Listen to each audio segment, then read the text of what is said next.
Habían presentado una historia que no era completa. Es sabido que, por ejemplo, Stalin había presentado que él le gana la guerra a los alemanes sin necesidad de otros países. No existió el esfuerzo norteamericano, ni inglés, ni francés. Bueno, el tema es que finalmente se estaba reescribiendo la historia. Y eso a mí me conmovió, porque siempre hemos sabido que hay falsificaciones, falsedades, pero algo que involucraba a varios países, ¿no? Un conjunto y además vinculados por lo ideológico, era interesante.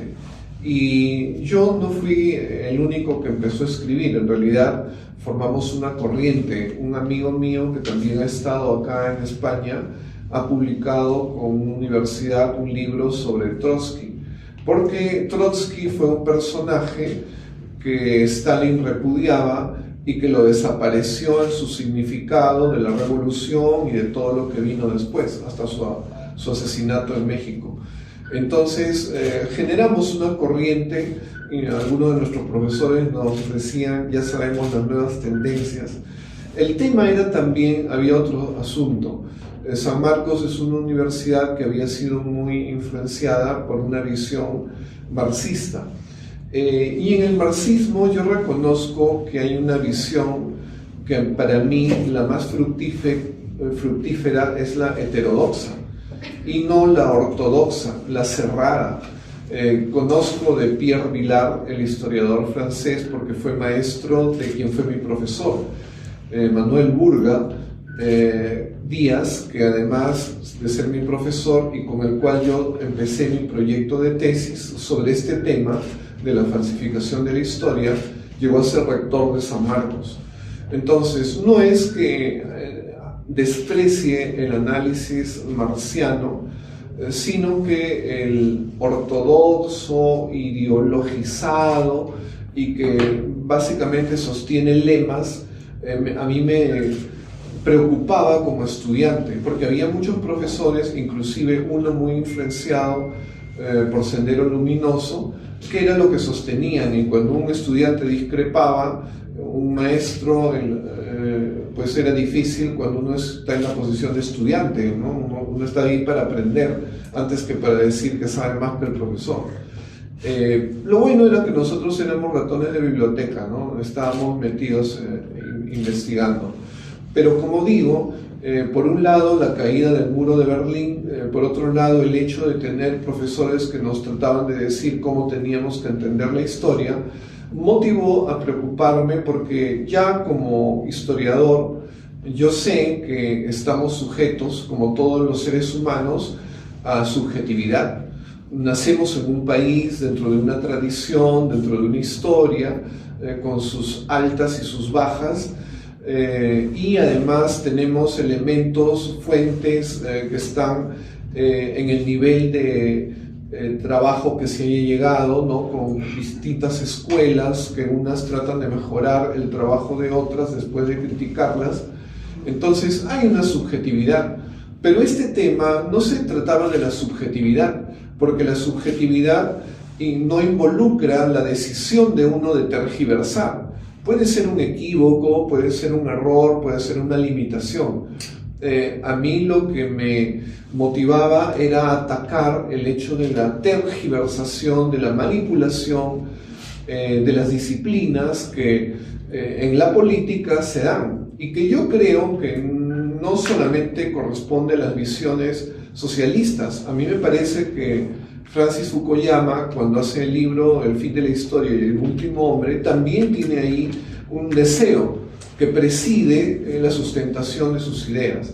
Entonces, como historiador que considera que la historia no es una ciencia, pero sí es una disciplina que reclama seriedad para ofrecer productos a los seres humanos para que se enteren y tomen decisiones, analicen, critiquen, empecé a trabajar este tema y diferenciaba, me importaba diferenciar los conceptos de subjetividad, de chauvinismo, de patriotismo, ¿no? Respecto a lo que es la exigencia de un historiador. Un historiador en la medida en que obedece a su disciplina, sabiendo que tiene las limitaciones de cualquier ser humano, además debe de oponerse a las que les pretenden imponer desde el punto de vista ideológico.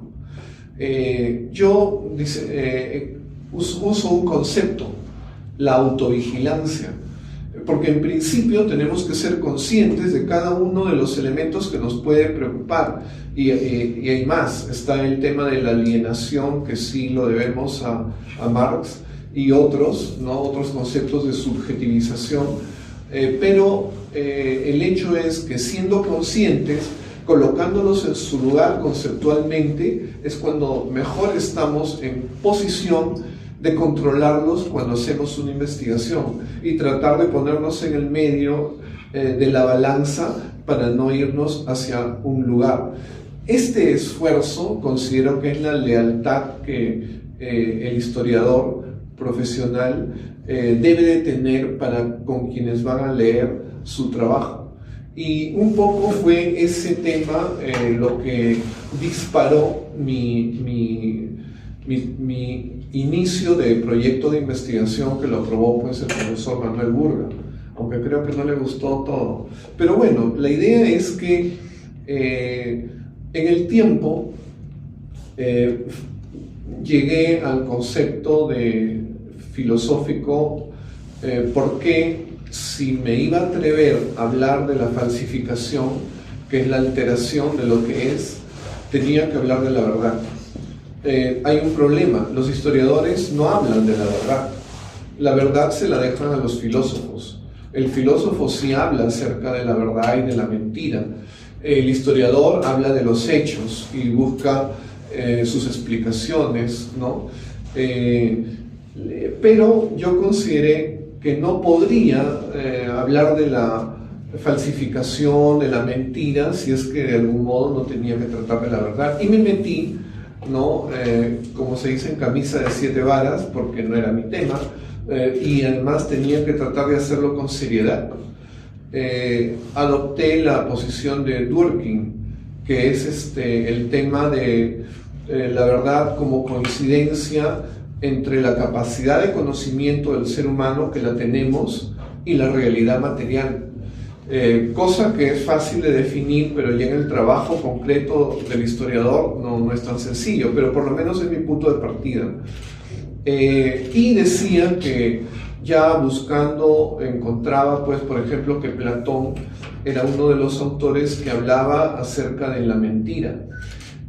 Platón analiza la poesía, porque en la poesía es donde en esa época se origina toda la mitología griega, ¿no?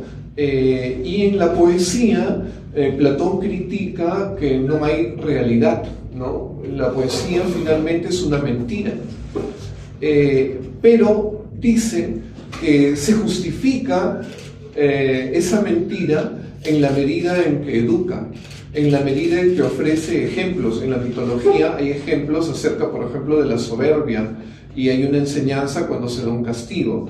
Entonces Platón encontraba que era lícito, ¿no?, aceptar esa mentira, pero que además tenía que ser controlada. Platón distingue entre lo que es los hombres de bronce, los hombres de plata y los hombres de oro. Me disculpará que no hable de la mujer, pero estoy hablando de una época evidentemente pues paternalista, ¿no?, donde el que domina es el varón, y esa es la concepción de Platón. Y los que son los de bronce, ellos son los dominados, son la mayoría. En el intermedio están los de plata, donde algunos pueden distinguirse, pero los más elevados son los de oro. Y quienes tienen o deberían de tener el poder, evidentemente son los más elevados, y a ellos es a los que es lícito mentir. Se entiende que aquí estamos hablando ya de la política, y es en la política donde se puede dar la mentira. Ahora, este tema va a ser más tarde trabajado por otros filósofos. Yo he distinguido algunas líneas porque no podría haber abarcado todo, y después me encuentro con San Agustín. San Agustín toma a Platón, así como Santo Tomás de Aquino va a tomar a Aristóteles. ¿no? Que Aristóteles, discípulo de Platón, después se opone a él. En San Agustín encontramos la pia fraus, y la pia fraus es el concepto de la mentira piadosa. Nuevamente aparece la mentira y con una justificación, y claro, nos dicen, hay una persona que es un enfermo terminal, ¿para qué le vamos a decir te vas a morir? Mejor le decimos, no te preocupes, te vamos a sanar, vas a tener menos dolor con estos medicamentos, etc. ¿No? Se entiende lo que es una mentira piadosa. El hecho es que esas líneas, sin embargo, tienen más desarrollos. Llega Maquiavelo, ¿no? 1400, y en Florencia, y él trabaja, ustedes saben, para el príncipe, para el poderoso, ¿no? En esa época del príncipe. Y Maquiavelo, ¿qué es lo que dice? Maquiavelo dice que el príncipe puede mentir, pero debe tener éxito. Si tiene éxito, se justifica la mentira. El fin justifica los medios, ¿no? Es lo que se desprende de las ideas de Maquiavelo. Y hay una línea, que es lo que yo estoy pretendiendo distinguir, que defiende este tema de la mentira. Más tarde está Hegel, y Hegel de algún modo lee a Platón, y el tema es que Hegel, ustedes saben que en su concepción eleva como el más elevado producto de la existencia el Estado que reúne voluntades humanas, el autorreconocimiento, y el Estado que además tiene la misión de proteger a los ciudadanos. Evidentemente a él le está permitida cosas que a otros no. Hegel sustenta que también el Estado puede mentir, ¿no? Recoge la idea de Platón. Y en esa línea encuentro finalmente a Nietzsche.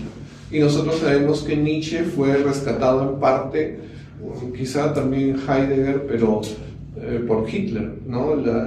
El nazismo se sustenta en visiones de la superioridad, ¿no? De la raza, y Nietzsche habla del superhombre.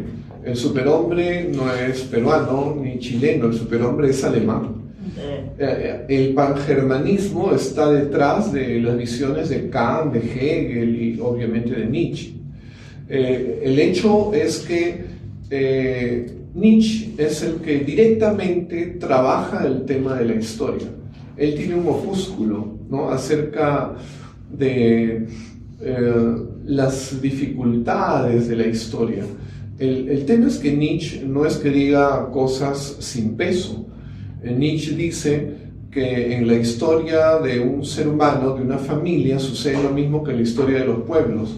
De pronto nosotros encontramos que un ancestro cometió un crimen y de repente nos avergüenza y no quisiéramos decir que sucedió, pero sucedió, es un hecho. Y entonces en la historia de los pueblos sucede lo mismo, pueden haber crímenes. Y Nietzsche, nosotros sabemos, él busca el superhombre. Y el superhombre no debe tener debilidades. El superhombre tiene que mirar para adelante. Entonces él encuentra ahí un motivo por el cual el conocimiento que ofrece la historia puede ser negativo. Pero es más, Nietzsche sigue trabajando el tema y dice que en la historia vemos el devenir de los pueblos y vemos cómo se crearon grandes imperios. No dice directamente el romano, pero decaen. Entonces dice que cuando apreciamos la historia, así como apreciamos crecimientos, desarrollos, también el fin, el agotamiento, la muerte. Y eso considera también que debilita el espíritu del superhombre. Otro tema para fustigar a la historia. Él encuentra varios temas por los cuales la historia no es buena. Y hay que falsificarla, se desprende. El tema es que desde un inicio, cuando hemos visto una visión política, una visión religiosa, pero también hay una visión de la guerra que es estratégica. Cuando un país está en guerra, no sería razonable que sus líderes empiecen a reconocer cuántos soldados muertos hay, todo el parque que se está perdiendo, porque eso puede desmoralizar. Y se entiende que pueda tergiversar para generar la moral, porque ya se sabe en la historia que hay batallas que se pierden, pero no se pierde la guerra. y es lo último que se podría hacer con su propia gente, desmoralizarla. Entonces ahí el uso de la mentira motivaba un pensamiento que dice, ¿no? Cuando empiezan las guerras, la primera víctima es la verdad. Aunque, como digo, se entiende. Ahora, estoy hablando de las formas en las cuales se ha defendido la mentira. Pero no digamos, la situación es más compleja, porque de la mentira a veces se ha desprendido la vida. Y sucede en la guerra, en la Segunda Guerra Mundial, cuando hubo personas que a través de la falsificación de partidas de nacimiento, de documentos de identidad, salvaron judíos. Entonces, allí la mentira se convierte en una forma en la cual se da vida. No he querido solamente hablar sin problematizar, porque problematizar es lo que se hace a partir del conocimiento y de las disciplinas, ¿no? Entonces, he problematizado, es lo que quiero decir, pero también he contestado a la posición de Nietzsche, inclusive, el por qué, si los seres humanos vamos a crecer, vamos a mejorar, si tenemos el progreso, nosotros sabemos que es un concepto que está hoy en día discutido, ¿no? Hay tantos retrocesos. En Alemania misma, ¿no? El país de la racionalidad, sin embargo, se hizo del poder una ideología, un fanatismo. Entonces, siempre el hombre puede avanzar, pero también puede retroceder. Pero el hecho es que la historia, como disciplina, si nos debe de servir de algo, no puede hacerlo a partir de las mentiras. Y si se dan mentiras en la política, en la economía, la historia como disciplina y los historiadores que tengan compromiso tienen que pelear por la verdad, porque es lo que realmente alimenta. Si finalmente tenemos que arrepentirnos de algo que hicieron los ancestros, pero que no fue una acción nuestra, y mejorar hacia adelante, tenemos que conocer la historia. Se dice que cuando no se conoce la historia, uno está condenado a repetirla, el error. Entonces, en ese sentido, encuentro que sí hay un compromiso con la verdad, y es en la parte final donde ingreso en los detalles. Pero hay varios temas que en el camino me preocupan, y uno de esos temas son los medios, ¿no? Porque el historiador, para retroceder en el tiempo y hacer la historia, siempre se hace la historia de los hechos del pasado. Aunque hay disciplina, la historia hoy en día también pretende convivir con los hechos y generar la historia, pero lo tradicional es reconstruir los hechos del pasado. Y eso requiere que asumamos fuentes. En principio, fuente escrita, porque si no es oral, es de otro tipo. Y no digo que ahora los historiadores no lo utilicen, también se está utilizando. Pero el hecho es que recurrimos a fuentes. Y lo que en un momento quedó registrado, por ejemplo, en periódicos, en diarios, etc., eso va a servir de fuente. Pero ¿cuál es el problema si esa información está tergiversada? O si es falsa, si trata de destruir a un rival de un político, que lo empiezo a destruir porque estoy trabajando para el otro. Entonces, esos elementos pueden más bien llevar al equívoco, al error. El tema de fuentes ha motivado toda una disciplina para examinarla desde la visión del historiador. El hecho es que también interesa por eso la labor del periodista. Y ahí aparece los bulos, como dicen en España, el fake news, ¿no? Y la posverdad, porque ahora, en función de una afirmación a través de varios medios, de varios voceros, se genera una realidad que tergiversa y que muchos la creen. Y el problema es que hay tanta información que las personas no pueden darse el tiempo, menos si no se califican, para discriminar entre la mentira y la verdad, para sospechar quién me puede decir algo verdadero y algo falso. Lo peor es que antes, en la tradición, la manera de atacar a alguien que podría pretender el poder, como Julio César en Roma, era a través de los libelos, era a través de los cármenes. Y eso eran unos trabajos especiales, literarios. Algunos les han dicho que es un estilo de arte, pero se daban para atacar, para destruir una reputación, la fama. Y el hecho es que eso requería pues que las personas que lo recibían por lo menos lo lean. Pero hoy en día las redes solamente requieren que uno escuche. Y hay tanto que uno no tiene tiempo de procesar. Y eso, ¿qué es lo que genera?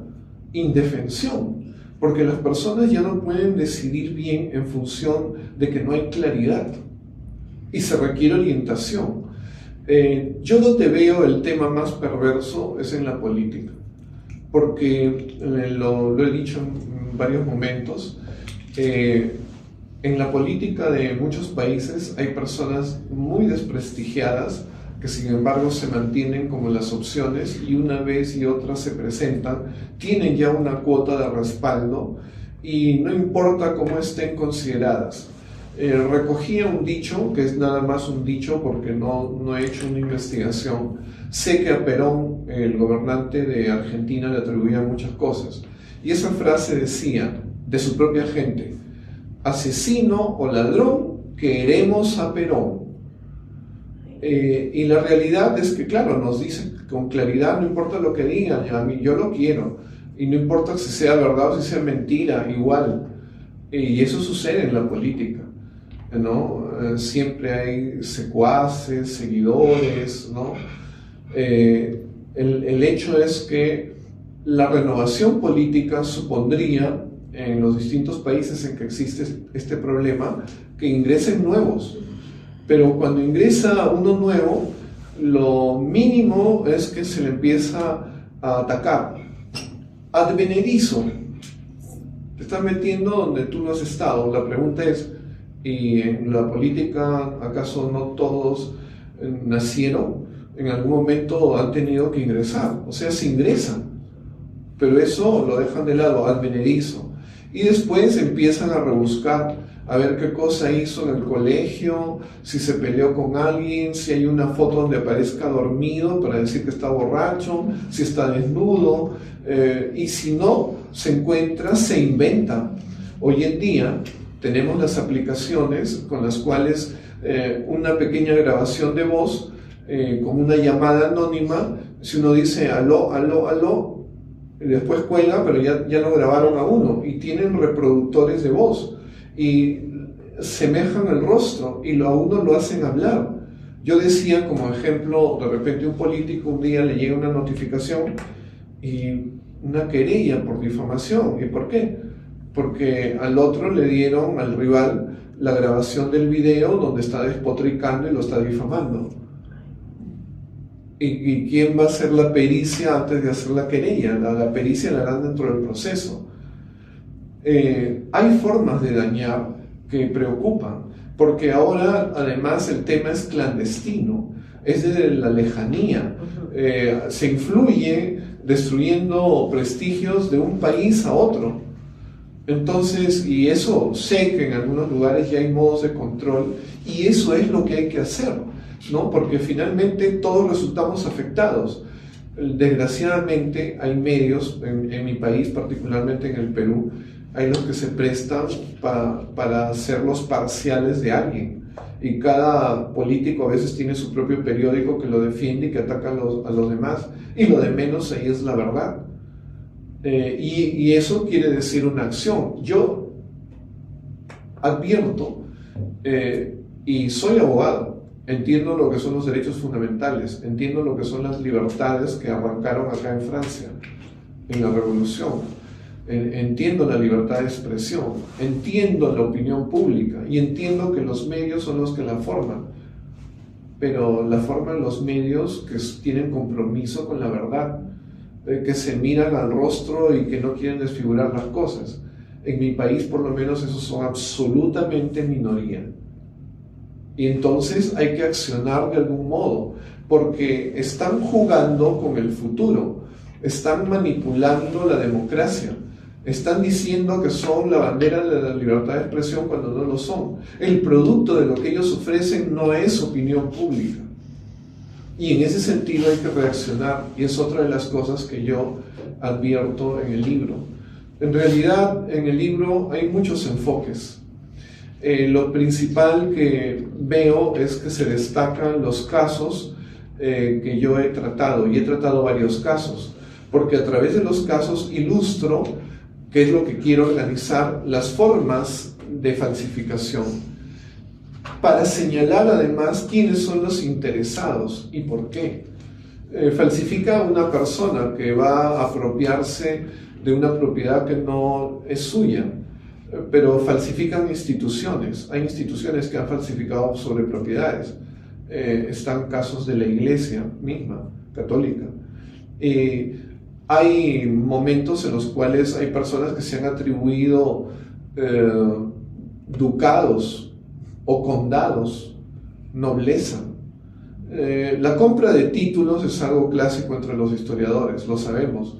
Cuando surge la burguesía, trata de parecerse a la antigua aristocracia y para eso compran títulos. Pero de lo que estamos hablando son de cosas mucho más graves.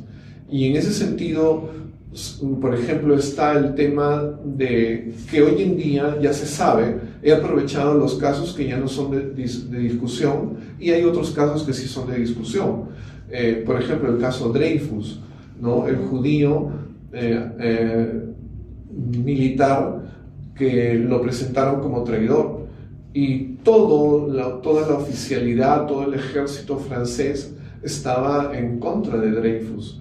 Y Dreyfus, sin embargo, se mantuvo. Es increíble, porque detrás de esto, detrás de lo que le puede pasar a cualquier persona, ahora ya está lejano en el tiempo, pero que toda una institución donde uno decidió vivir, donde uno decidió morir, hacer carrera, que se le vuelca en contra, siendo uno inocente, ¿no? Lo hubiera destruido. Él, sin embargo, se mantuvo en su línea y finalmente tuvo la suerte de que descubrieran la verdad. Pero esas confabulaciones de personas, de instituciones, de organismos, también de países, empezaba con el tema detrás del muro de Berlín, se dan, eso existe, y hay motivos, y hoy en día están que se disputan el alma de los seres humanos, porque hay tendencias que están tratando de dominar el mundo, y basados en la mentira. Esa preocupación es la que me hizo trabajar los casos muy concretos que ya están para organizar y señalar directamente quiénes pueden estar detrás en cada caso. Y en realidad hay varios enfoques donde yo podría abordar el trabajo que hice en la época del COVID. Yo esto ya lo tenía desde la universidad como proyecto, pero la época del COVID nos dio tanto tiempo para estar sentados, y un día descubría que en el Perú había una preocupación por los canes. Decían, lo primero que se dio fue el permiso para que uno vaya a pasear a los canes a los parques. Y yo decía, si los canes se pueden alterar, ¿cómo seremos nosotros? Yo dije, bueno, para no volverme loco voy a empezar a escribir. Y ahí está el producto, que también es una preocupación y que, bueno, está entregado a ustedes y a los que quisieran leer. Sí creo que se puede sacar un fruto interesante, porque parte de la temática es que cuando uno escribe, está haciéndole fácil al lector el hecho de abordar temáticas. Hay varias, ¿no? Y para cada una de ellas he leído, hay mucha información bibliográfica, libros, materiales y también la de internet. He tratado de leer la mejor, la más reputada, la que se considera más o menos seria hacia arriba, y ustedes cuando van a leer, por lo menos yo tengo la sensibilidad de decir que lo que estoy sustentando ahí tiene una base y lo puedo defender, no es algo que esté solamente en el aire. Sé que las disciplinas están abiertas a la discusión, no pretendo terminar ninguna discusión, simplemente pretendo haber dado lo mío, lo que correspondía a alguien que estuvo 5 años en la universidad y interesado en la disciplina, porque no lo hubiera estudiado historia después de derecho si es que no me gustara y si no le considerara que de ahí se desprenden cosas buenas para los seres humanos. Eso es todo, muchas gracias.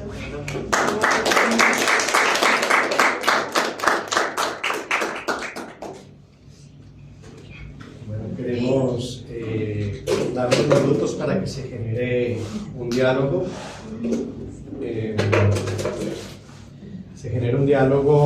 Con los invitados que nos están acompañando en este estrecho lugar, el cual lo hemos elegido porque acá en este